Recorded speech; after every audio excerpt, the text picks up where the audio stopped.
The ancient albino dragon Zephyrian had ruled the crystalline peaks of Valdris Prime for over 3 millennia.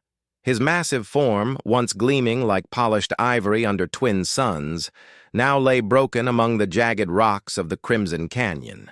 Dark crimson blood pooled beneath his torn scales, each drop containing more magical essence than most beings possessed in their entire lifetime. The battle had been fierce and unexpected. The Korvac Empire's war machines had descended from the void like metallic locusts, their plasma cannons turning the peaceful dragon realm into a hellscape of melted stone and ash. Zephyrian had fought valiantly, his ancient magic tearing through their ranks like tissue paper, but even his legendary power could not stand against an entire fleet's concentrated firepower. Now, as consciousness flickered in and out like dying embers, the great dragon reflected on his long existence. He had witnessed the rise and fall of 17 civilizations, had seen stars born and die, had accumulated wisdom that filled libraries across a dozen worlds. Yet here he lay, defeated not by time or age, but by the endless hunger for conquest that plagued younger species. His massive heart, each beat once strong enough to shake mountains, now struggled to pump life through his failing body. 3 of his 4 hearts had been punctured by concentrated plasma fire, their rhythmic thunder reduced to irregular whispers. The 4th labored alone, growing weaker with each passing moment. Zephyrian's mind drifted to memories of better times. He remembered when the first explorers had arrived on Valdris Prime, their primitive ships barely capable of atmospheric flight. Most species had shown him the respect due to an ancient being, bringing offerings of knowledge and art in exchange for his protection. Some had tried to hunt him, of course, but those attempts had been laughable compared to the sophisticated assault he had just endured. The Korvac Empire was different. They possessed technology that could challenge even ancient magic, weapons that could pierce dragon scales that had turned aside meteor impacts. Their philosophy was simple: conquer, exploit, move on.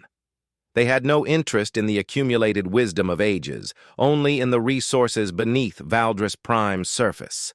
As his vision blurred, Zephyrian caught sight of movement in the distance.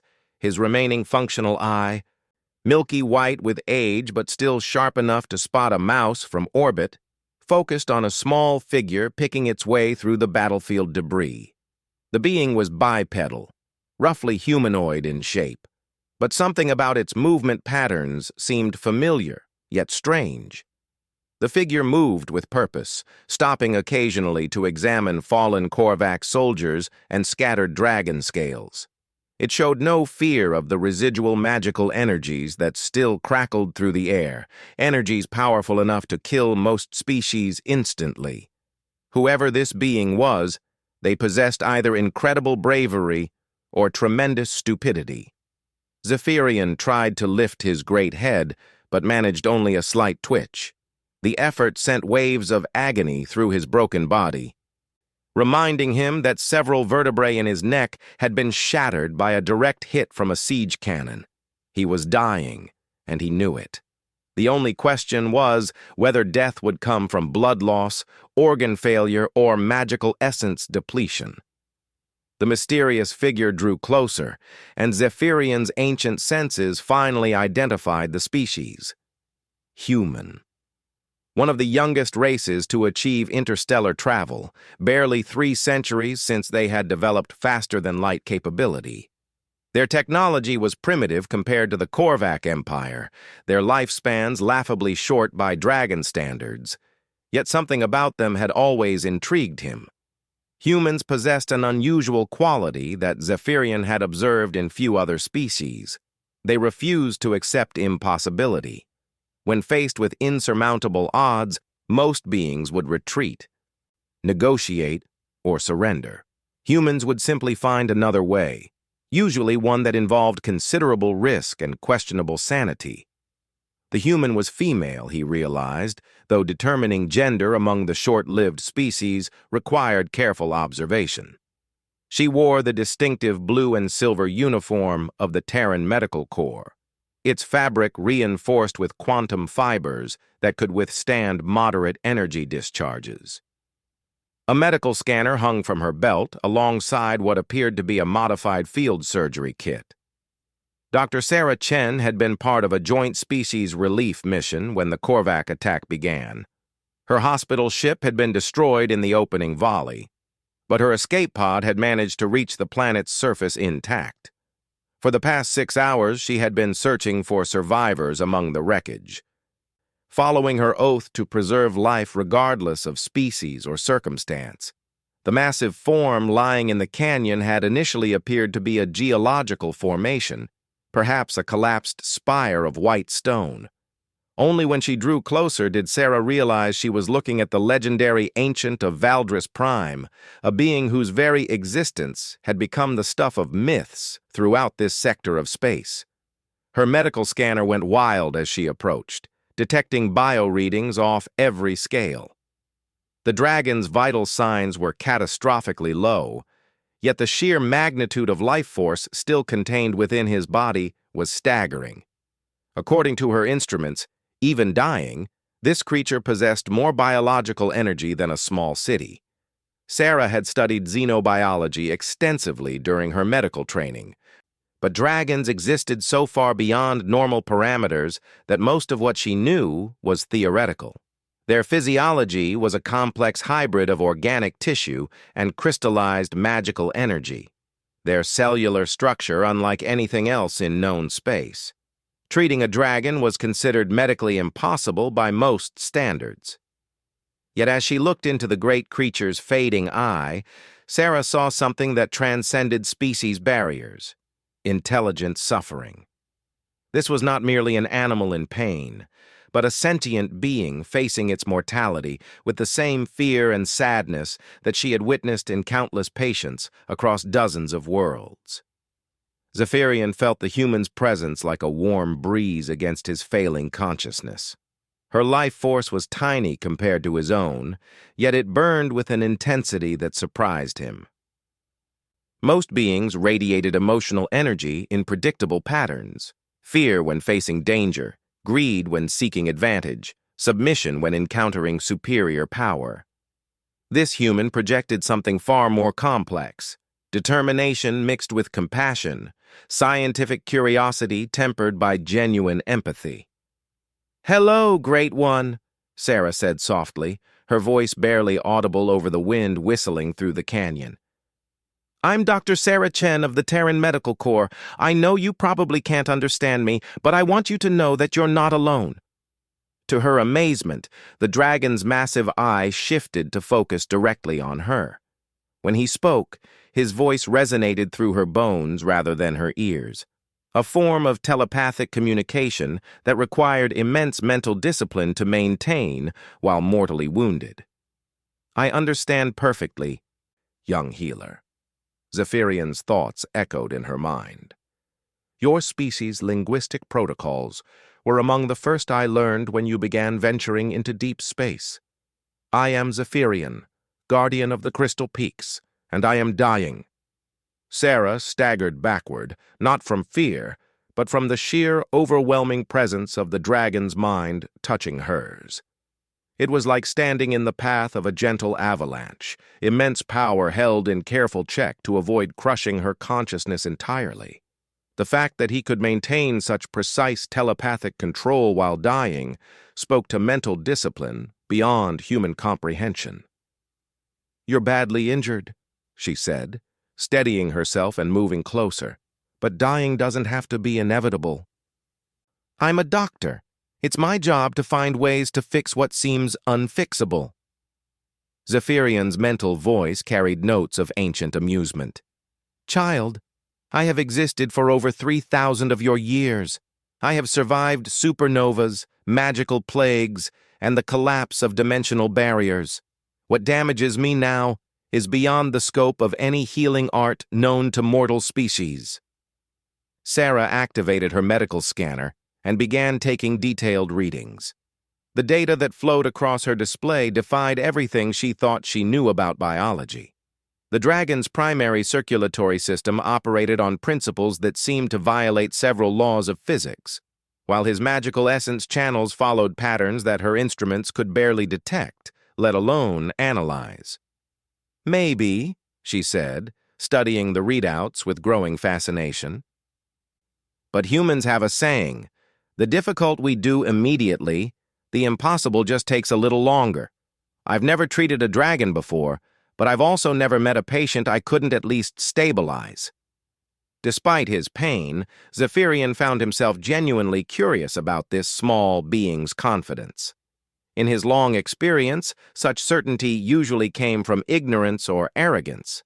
Yet the human's mind, still partially connected to his through their telepathic link, showed neither trait. Instead, he sensed a deep well of knowledge combined with the kind of creative problem-solving that had made humanity notorious throughout the galaxy. "Your scanner cannot even properly read my biological functions," he pointed out. "How do you propose to treat conditions you cannot diagnose?" Sarah smiled. And Zephyrian was surprised to discover how much determination could be packed into such a simple expression. "The same way humans have always solved impossible problems, by making the rules up as we go along and refusing to quit until we succeed or die trying." The dragon's consciousness flickered again, his mental voice growing weaker. "An admirable philosophy, but perhaps wasted on a lost cause. Save your strength for those you might actually be able to help." "Not happening," Sarah said firmly, unpacking her field surgery kit with practiced efficiency. "I took an oath to preserve life wherever I found it. That oath didn't come with species restrictions or probability assessments. You're alive, you're suffering, and I'm here. That makes you my patient. And I don't lose patience if I can help it." Zephyrian watched with growing amazement as the tiny human began assembling medical equipment around his massive form. Her instruments were laughably primitive compared to his own understanding of biological science, yet she worked with a confidence that spoke of extensive experience with impossible cases. "Besides," Sarah added, threading quantum sutures through a surgical implement designed for beings a fraction of the dragon's size, "humans have been told we can't do things our entire history. We can't fly. We built machines that do it better than birds. We can't survive in space. We turned the void into a highway. We can't understand magic, so we invented technology that duplicates most of its effects." She paused in her preparations to look directly into his great eye. "We can't heal a dying dragon? Challenge accepted." As Sarah began her impossible task, Zephyrian felt something he had not experienced in centuries. Hope. Not for survival, which still seemed unlikely, but for something far more precious. The knowledge that in a universe filled with creatures willing to destroy what they could not understand or control, there still existed beings who would risk everything to preserve what was beautiful and ancient. The first challenge was stopping the massive hemorrhaging from his torn arterial channels. Sarah's quantum sutures were designed for standard humanoid physiology, but she began adapting them on the fly, using principles of scaled engineering she had learned during her residency on the gas giant colonies where everything had to be built larger to accommodate the massive beings who lived there. Working with tools designed for creatures 1/100th the dragon size was like performing surgery with toothpicks, but Sarah had trained for extreme field conditions. She began sealing the smaller vessels first, working her way up to the major arterial damage, while monitoring Zephyrian's vital signs through her scanner. The dragon watched her work with growing fascination. Human medical technique was crude compared to magical healing, but it possessed a methodical thoroughness that he found oddly comforting. Each suture was placed with mathematical precision, every sealed vessel checked and rechecked for integrity. As Sarah worked, she talked, partly to keep the dragon conscious and partly because she always talked during difficult procedures. She told him about her training on Earth, about the first time she had successfully treated a patient whose biology she didn't understand, about her philosophy that every life contained irreplaceable value regardless of its form or duration. "The thing about humans," she said while rerouting blood flow around a damaged organ cluster, "is that we're really good at improvising. We have to be.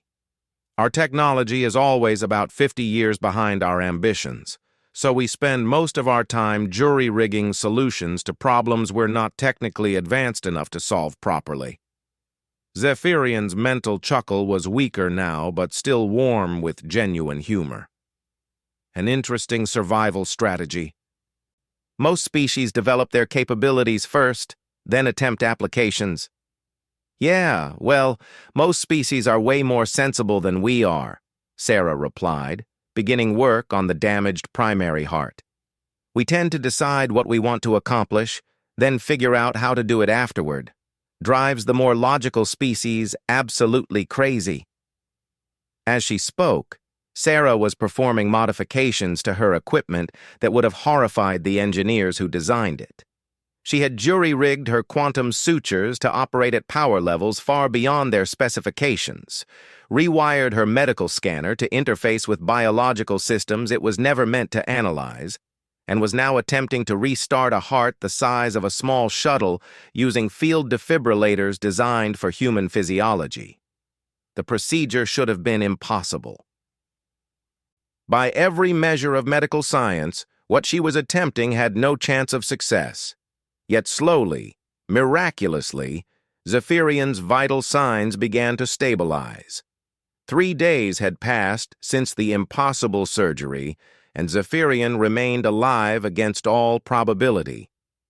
Sarah had established a makeshift medical facility in a nearby cave system, using salvaged equipment from the destroyed relief mission and whatever materials she could scavenge from the battlefield. Her patient was stable but far from recovered, requiring constant monitoring and frequent adjustments to the jury-rigged life support systems, keeping him functional. The dragon's healing process defied everything Sarah thought she knew about biology. His cellular regeneration followed patterns that seemed to shift based on lunar cycles, ambient magical energy levels, and factors her instruments couldn't even detect. What should have been a straightforward tissue repair became a complex dance of adjustments and adaptations as his body responded to treatment in ways no medical textbook had ever described. "Your species continues to amaze me," Zephyrian said during one of their lengthy conversations. His telepathic voice was stronger now, though still carrying undertones of pain. "I have studied thousands of civilizations, yet none have demonstrated your particular combination of stubborn determination and creative adaptability." Sarah looked up from the nutrient synthesizer she was recalibrating to provide dragon-compatible sustenance. The machine was protesting the modifications with frequent error messages, but she had managed to coax it into producing something that registered as nutritious on her patient's biological scans. "We're good at not knowing when to quit," she admitted.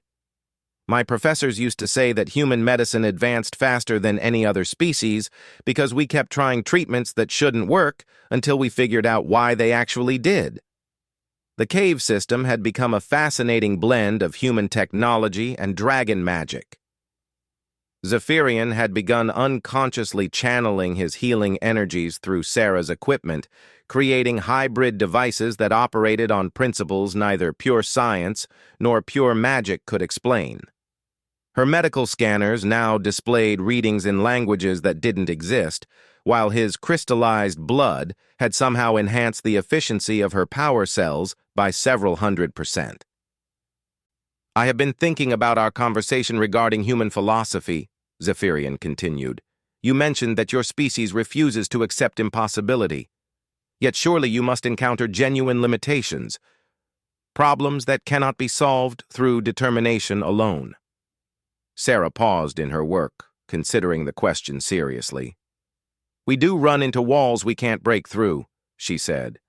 "But we've learned that most limitations are just puzzles we haven't figured out yet. When we can't go over, under, or around an obstacle, we usually find a way to redefine the problem until it becomes solvable." She gestured toward the improvised medical equipment surrounding them. "Take your condition, for example. I couldn't treat dragon physiology using standard medical protocols, so I stopped thinking of you as a dragon and started thinking of you as a biological system with unique operational parameters. Same patient, different approach." Zephyrian's massive head shifted slightly, his great eye focusing on the small human with renewed interest.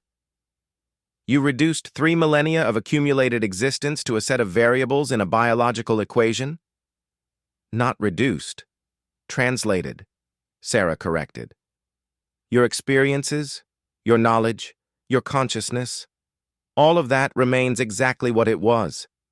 I just found a way to interface with the biological systems that support your consciousness using tools designed for simpler organisms. The dragon pondered this distinction for several minutes. In his long life, he had encountered many healers, from the crystalline medics of the Altrian Collective to the empathic physicians of the Emotional Conclave. All had approached healing as an art, a mystical process requiring deep understanding of the patient's essential nature. None had ever treated healing as an engineering problem to be solved through systematic analysis and creative application of available resources.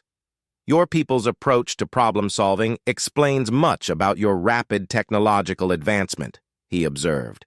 Most species develop capabilities gradually, building each innovation upon a foundation of complete understanding.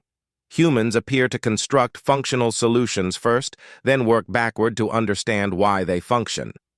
Sarah grinned, checking the readings on a device that was now displaying data in mathematical symbols she was certain hadn't existed when she started treating the dragon.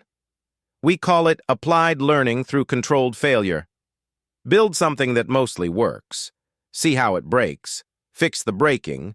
Repeat until it stops breaking. Not elegant, but surprisingly effective. Their conversation was interrupted by the harsh whine of atmospheric engines. Sarah's scanner immediately detected multiple approaching craft, sleek vessels that registered as Korvac Empire design, but with energy signatures she didn't recognize. The ships were moving in a search pattern, systematically scanning the canyon systems where debris from the battle had fallen. They're looking for something, Sarah said, studying the tactical display on her modified scanner.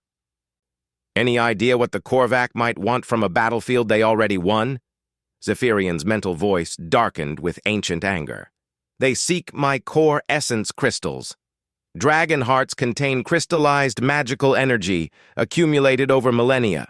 To the Korvac, each crystal represents power that can be harvested and weaponized. Sarah felt a chill that had nothing to do with the cave's temperature. They want to harvest your organs?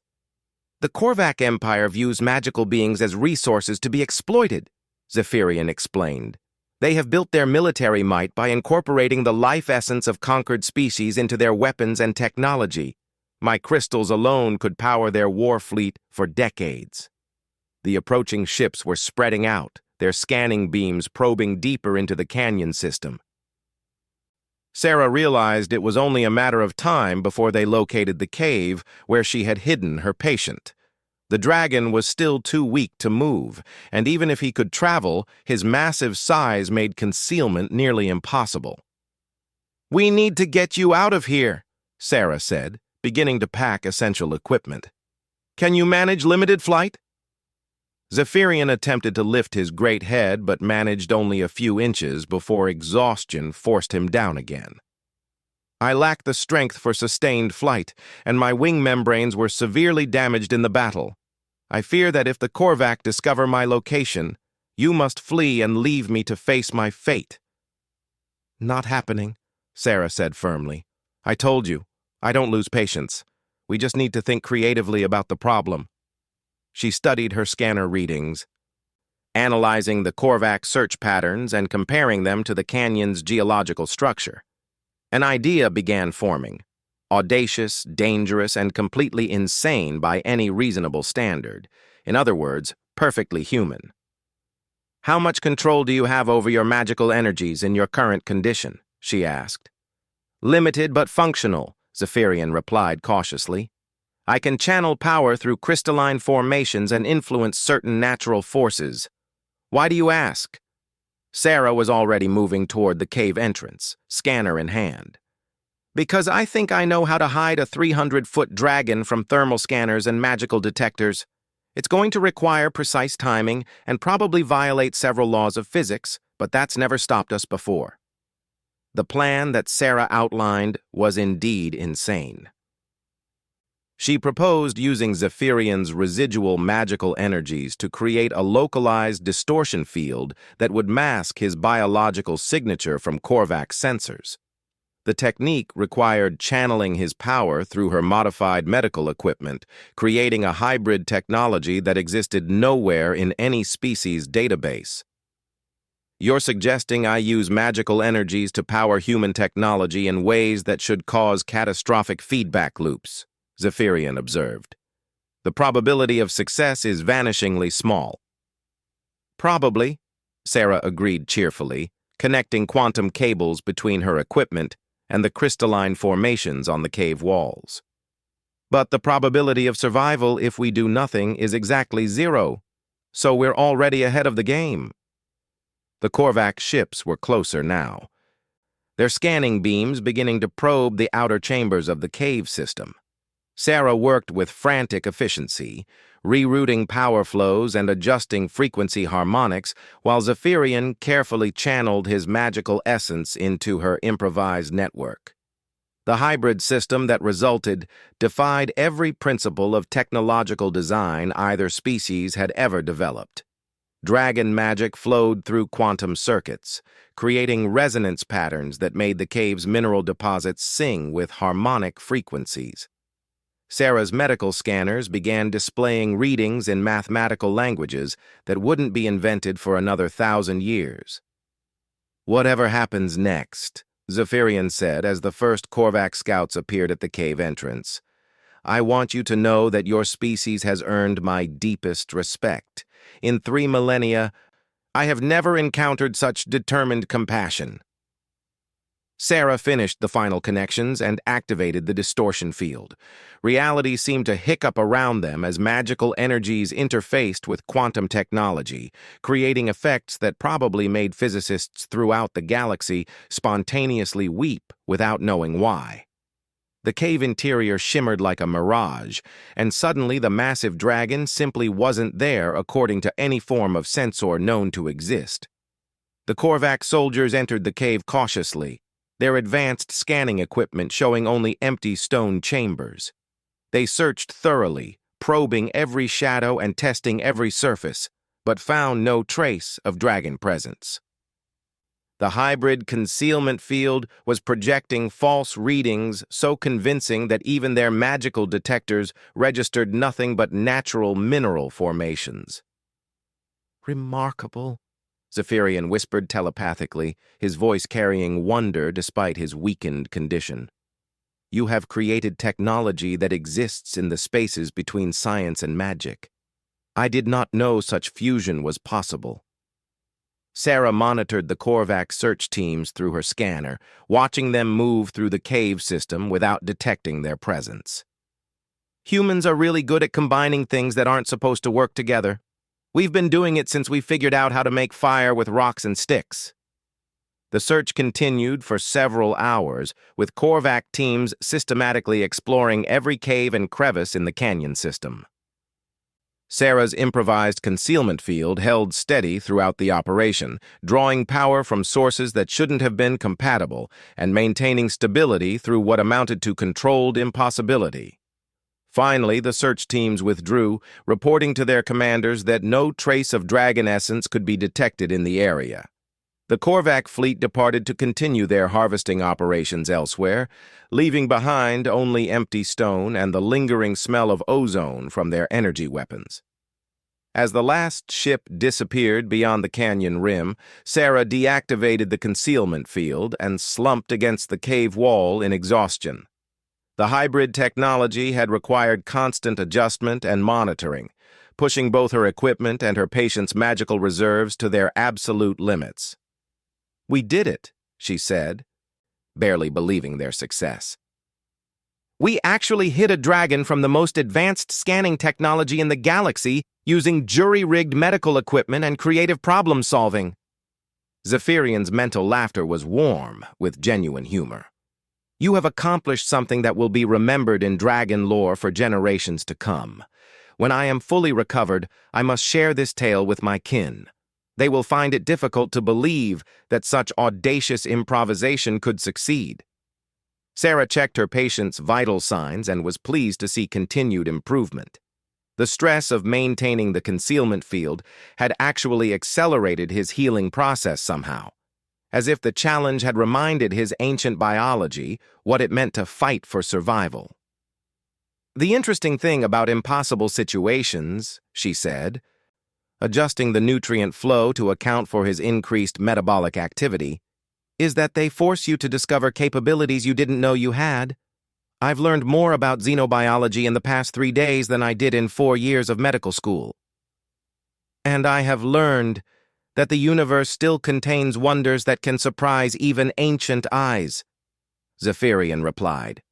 "Your species approaches existence with a perspective I had never encountered, treating impossibility as merely another variable to be accounted for in your calculations." As night fell over the canyon, Sarah settled in for another round of monitoring and adjustments. Her patient was stable and improving, but still days away from full recovery. The Korvac might return, other threats could emerge, and her improvised equipment required constant maintenance to prevent catastrophic failures.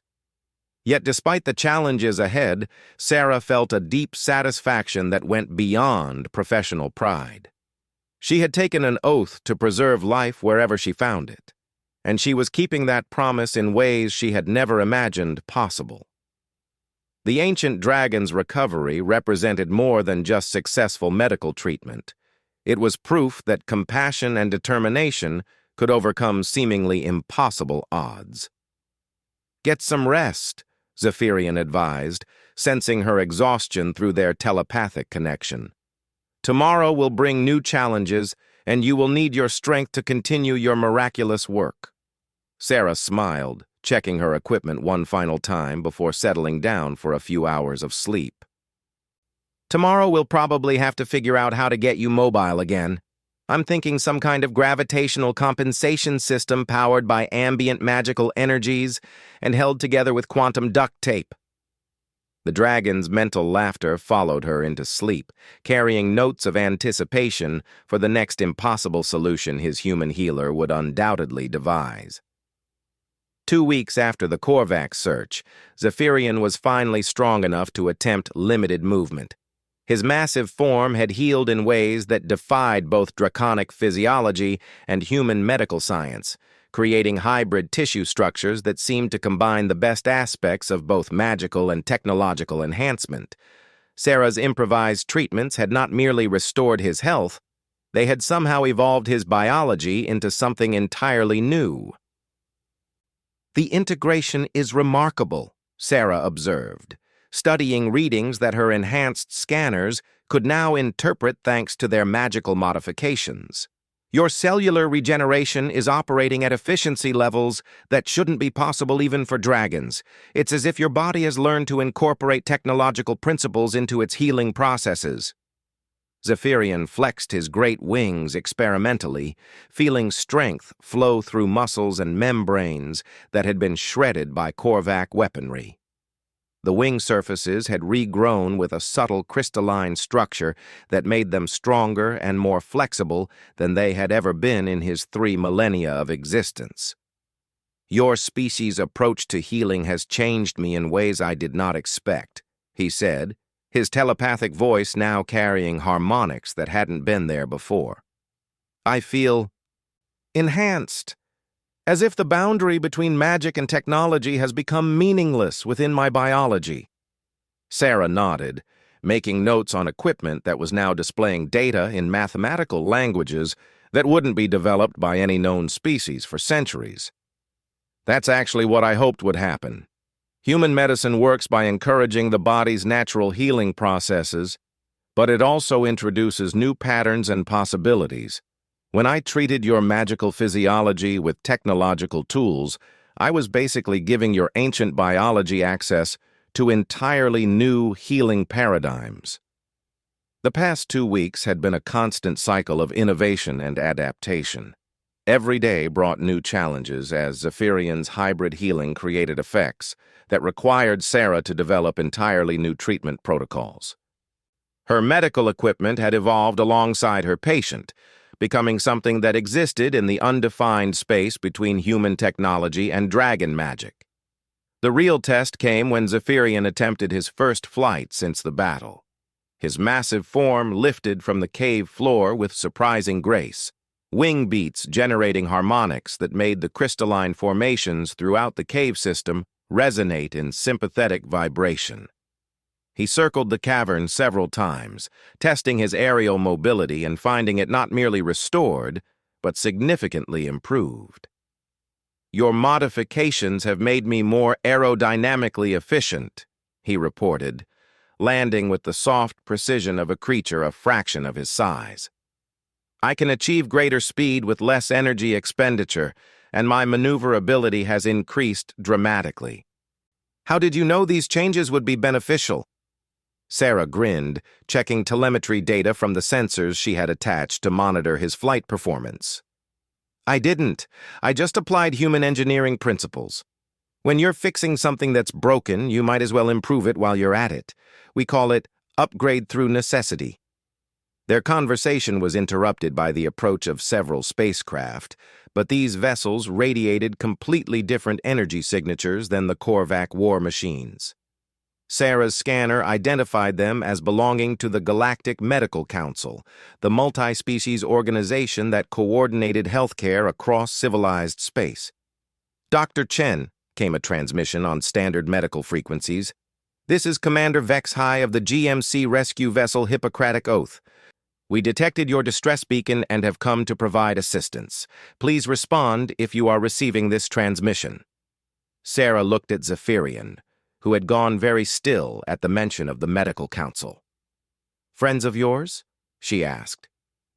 "The Galactic Medical Council has been attempting to study dragon physiology for centuries," Zephyrian explained carefully. "They approach with good intentions, seeking to expand their knowledge for the benefit of all species. However, their methods tend to be invasive. They would find our current situation fascinating beyond measure." Sarah activated her comm unit but hesitated before responding.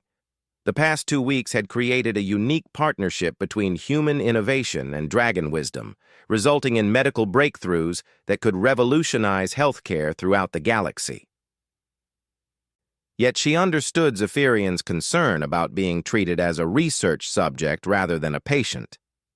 "Hippocratic Oath, this is Dr. Sarah Chen," she finally responded. "I'm alive and well, providing medical assistance to a local life form that was injured during the recent Korvac attack. The situation is stable and under control.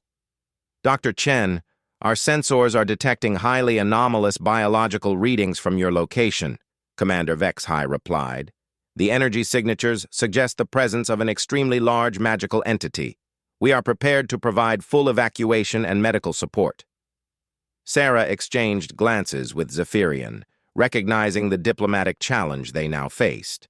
The Medical Council operated under protocols that required investigation of any unusual biological phenomena, especially those involving species of significant medical interest. Dragons topped that list by a considerable margin. "What do you want to do?" Sarah asked her patient. "I can try to send them away, but they're probably going to be persistent. Medical curiosity tends to override diplomatic niceties when it comes to significant discoveries." Zephyrian considered the options carefully. In his long experience with various civilizations, he had found the Medical Council to be generally honorable in their intentions, if sometimes lacking in tact.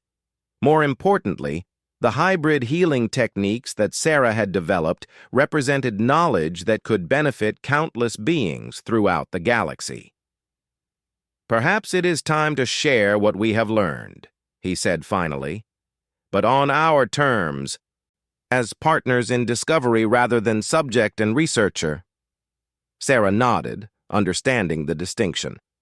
"Hippocratic Oath, we're willing to meet with your medical team, but this needs to be approached as a consultation between colleagues, not a rescue operation."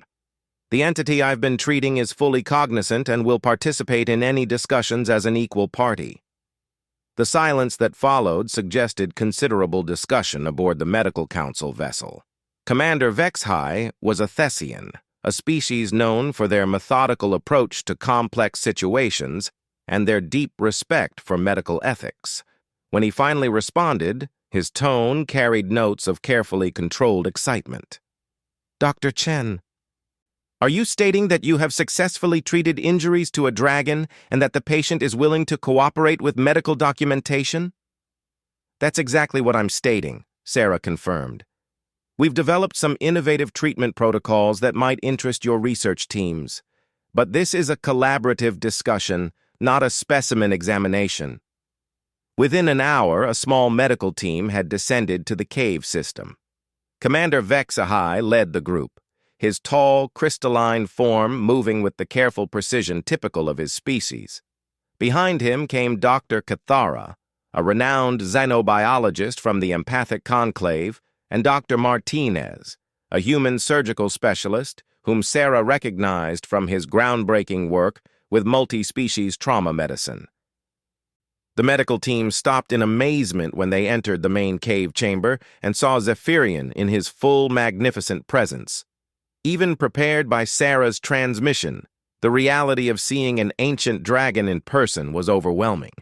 More shocking still were the obvious signs of advanced medical intervention: quantum sutures visible along healed wounds, hybrid monitoring equipment attached to crystalline scales, and energy readings that suggested biological systems operating on principles that shouldn't exist. "By the eternal winds," Dr. Cathara whispered, her empathic abilities clearly detecting the dragon's complex emotional state. "You're not just healed, you're enhanced. The integration patterns are unlike anything in our medical databases." Zephyrian inclined his great head courteously. "Welcome, healers of the Council. Dr. Chen has indeed achieved remarkable results through methods that neither of our species could have developed independently. I believe you will find our collaboration enlightening." Dr. Martinez moved forward, his scanner readings causing his eyes to widen with each passing second. "Sarah, what you've done here goes beyond xenobiology into entirely new fields of medical science. These hybrid tissue structures shouldn't be possible, and that monitoring equipment is displaying data in mathematical frameworks I don't recognize. Human medical philosophy applied to dragon physiology," Sarah explained. "When traditional approaches don't work, we improvise. Zephyrian's magical biology turned out to be surprisingly compatible with technological enhancement once we stopped thinking about them as separate systems." Over the following hours, the medical team documented the treatment protocols that Sarah had developed, studying the hybrid equipment and analyzing the biological changes in Zephyrian's physiology. What they discovered challenged fundamental assumptions about the boundaries between magic and technology, between organic and artificial enhancement. The implications were staggering. Sarah's improvisational techniques had created treatment possibilities that could revolutionize medicine throughout the galaxy. Species that had been considered medically incompatible might be treatable using hybrid approaches. Magical beings could benefit from technological medicine, while technological species might access magical healing through similar integration methods. "This represents a paradigm shift in galactic medicine," Commander Vexhai observed, studying readouts from equipment that was now displaying information in languages that wouldn't be invented for millennia. "The potential applications across species barriers are limitless." Zephyrian had been listening to the discussions with growing amusement. "You speak as if this were a planned discovery," he said. "The truth is that Dr. Chen simply refused to accept that my condition was beyond treatment. Everything that followed came from her determination to find solutions regardless of established limitations." Dr. Cathara turned to Sarah with expressions of awe and curiosity. "How did you know these modifications would work? The theoretical framework alone should have taken decades to develop." Sarah shrugged, checking readings on a device that was probably violating several laws of physics simply by existing. I didn't know they would work. I just knew that not trying them definitely wouldn't work, so we had nothing to lose by experimenting. Human medicine advances through controlled failure. We try things that might work until we find things that do work. But the risk of catastrophic biological failure, Dr. Martinez began, was guaranteed if we did nothing, Sarah finished. When you're facing certain death, uncertain treatment starts looking pretty attractive. Besides, Zephyrian was a willing participant in developing the protocols. Dragon wisdom combined with human stubbornness turned out to be a pretty effective research methodology. The medical team spent 3 days documenting the hybrid techniques, with Zephyrian's full cooperation. The dragon proved to be a fascinating interview subject, providing detailed descriptions of how the treatments had felt from the patient's perspective and offering insights into magical physiology that had been pure speculation for centuries. More importantly, he shared his observations about human medical philosophy and its fundamental differences from other species' approaches to healing. Where most civilizations sought to understand biological systems completely before attempting intervention, humans were willing to work with partial knowledge and adapt their methods based on real-time results. Your species treats impossibility as a starting point rather than a final answer, Zephyrian explained to the assembled medical team. When Dr. Chen encountered problems that had no solutions in established medical practice, she simply invented new solutions using whatever resources were available.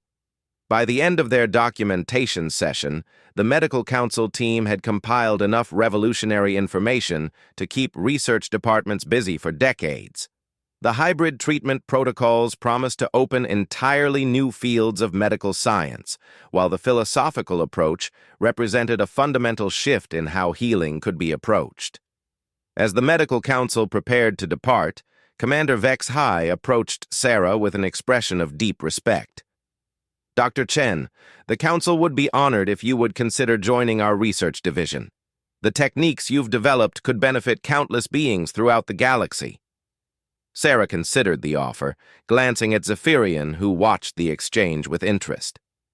I'm flattered by the invitation, she said finally, but I think I'd prefer to continue working directly with patients.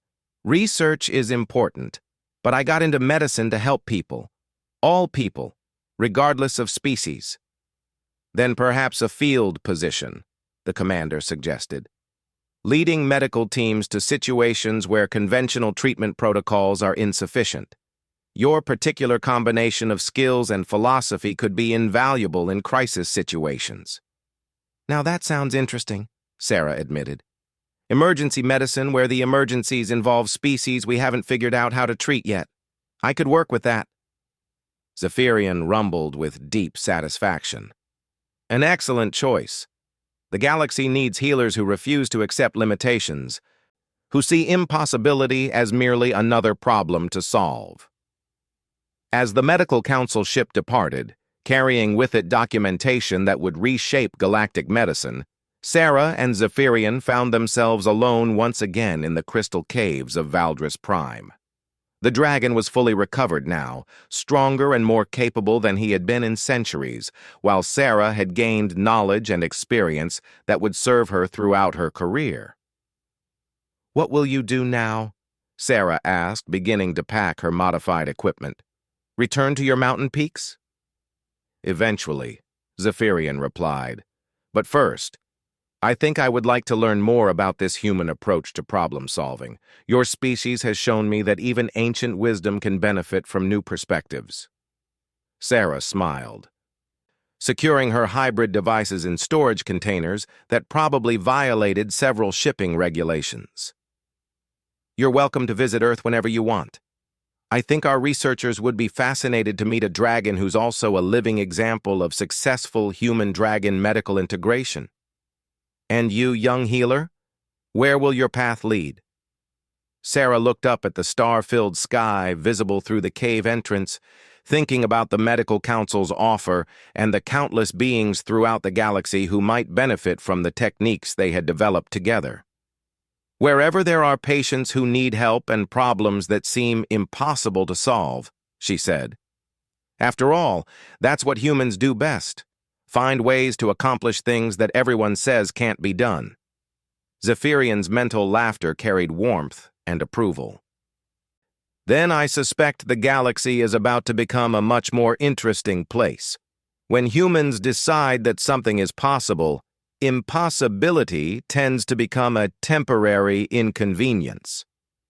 As Sarah prepared to leave Valdris Prime, she carried with her not just revolutionary medical knowledge, but the deeper understanding that had made it possible. Sometimes the most important discoveries came not from careful research and methodical advancement, but from the simple human refusal to accept that any life was beyond saving. The ancient albino dragon had been restored not just to life, but to a new form of existence that combined the wisdom of ages with the innovative spirit of humanity. In return, he had given Sarah and her species something equally valuable: proof that compassion and determination could overcome any obstacle, no matter how impossible it seemed. The partnership between human innovation and dragon wisdom had saved 2 lives and changed the course of galactic medicine forever. More importantly, it had demonstrated that when beings of different species worked together with respect and determination, they could accomplish things that neither could achieve alone.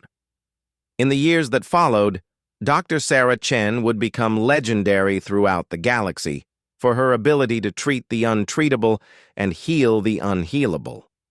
But she would always remember that her greatest success had come not from advanced technology or sophisticated techniques, but from the simple human conviction that every life was worth saving, regardless of the odds against success.